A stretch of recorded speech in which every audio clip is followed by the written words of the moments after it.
Welcome to the Monitor Farm Legacy Project, where we invite you to join us on a journey revisiting Monitor farmers from the past, to discuss how the process has supported significant business changes and opportunities, and how harnessing some of the learnings throughout the progression of the farm business will help us all meet the demands and challenges we will face in the near future. Join Andrew Booth at Savick Farm, Aberdeenshire, a Monitor farmer from 2011 to 2014, and Chairman Peter Chapman from South Red Bog Farm as they recap the Monitor farm journey and look into the future at how farm businesses can adapt to meet emerging challenges. Yeah, so I think when we started off with a number of objectives, everything from succession planning to controlling costs and improving our grain drying and storage facilities. So yeah, this was the grain dryer that we spent a lot of time on. We had a number of meetings about it, some of the most popular ones.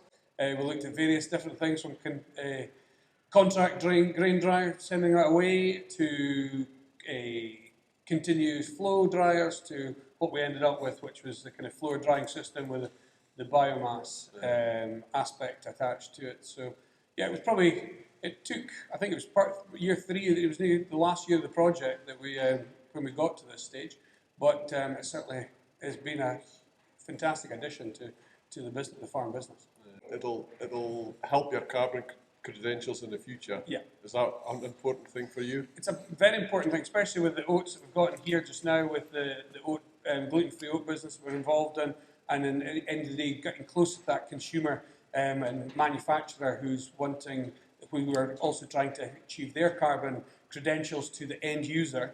It is a great addition to it. Yeah. So you mentioned the oat plant. Can you tell us a bit more about that? Yeah. So the oat plant, we've been growing gluten-free oats for a number of years, and as we've done in the past, we wanted to get a bit closer to the consumer. Can we go back a step? One of the things, obviously, you were Arable Monitor Farm. We were looking at rotations and all these kind of things. You've taken on another contract farm. Was that one of the reasons why you grow so much oats in your business? I think what we've tried to do, so as well as taking on the other contract farm and farms and other bits of land, we're in the process, since the time of we finished being Monitor Farm, we've also got an AD plant on site as well, or on the farm, and we're the feedstock supplier to it. And the great, one of the things that I took from the Monitor Farm, and looking at you, Pete, at the time, it was getting, fertility into the ground. And we were beef farmers and fatteners at the time. We don't have that anymore. It wasn't a profitable part of the business, but we wanted that intensive livestock kind of our aspect to try and get that fertility into the land.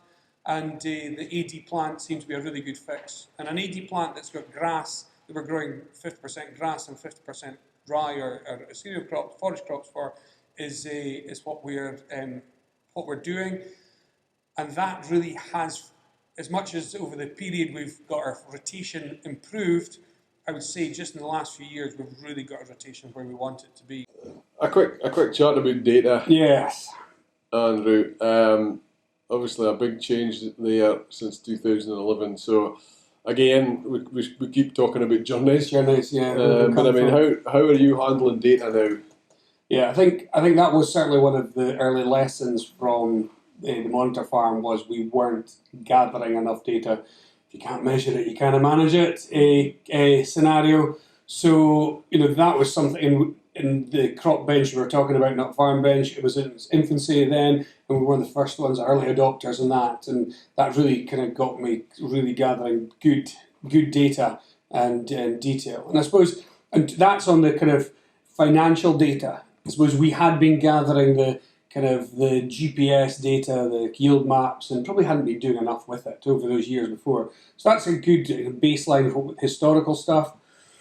And over the years, both on the precision farming data, we've grown it and moved on.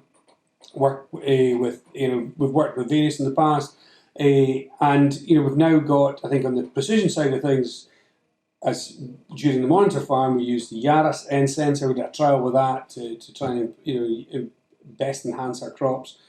But I think the biggest step change was when we started doing variable rate seed. That has made a massive difference. We've got really variable soils, and getting that even establishment, early even establishment, has made a massive difference. On the financial side of things, obviously the crop bench moved into farm bench, and we gather more, and we've got our business group, which I believe is probably the legacy from the Monitor Farm. And we meet even in these virtual times and share our information. This is much about the networking and the chat, as you remember, Peter, from it as the data gathering. But it's just a good discipline to get that data gathered, a couple of times a year.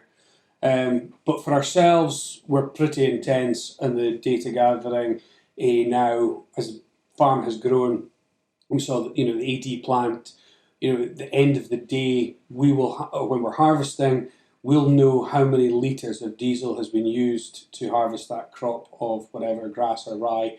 We'll know within the haulage tractors which ones have used the most in life, and we'll have a little table who's been a good guy and who has, some people think it's tractor related, some people think it's driver related. So, that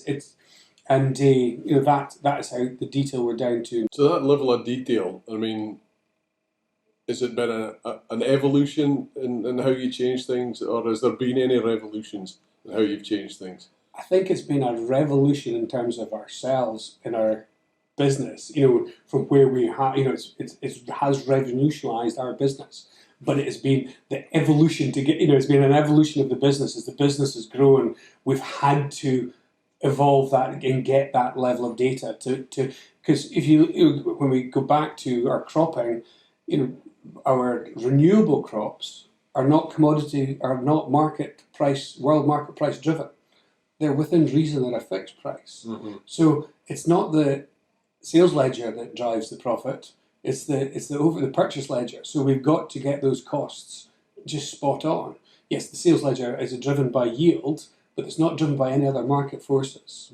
Can you benchmark your forage crops? Yeah. We put them through our the farm bench system as well. There's nobody else in the group really doing it. There is one, but it just allows us to see, because as we know about benchmarking, how that sits in terms of crops during a growing season might vary, but how does that fit in the whole rotation? It goes back to, rye might not, it's never going to produce what a wheat crop can produce, a 10-ton wheat crop can produce as a gross margin, but having rye in that allows us to have an early entry to rape, which allows us to have a good establishment crop, which gives us a reasonable crop of rape, which allows us to then have that break crop in the rotation. So it's a benchmark as a whole farm gross margin. Thanks for joining Andrew and Peter in the first of a series of outputs following the journey at Savick Farm. Please join us next time as we delve deeper into some of the key messages delivered today. Thanks for listening.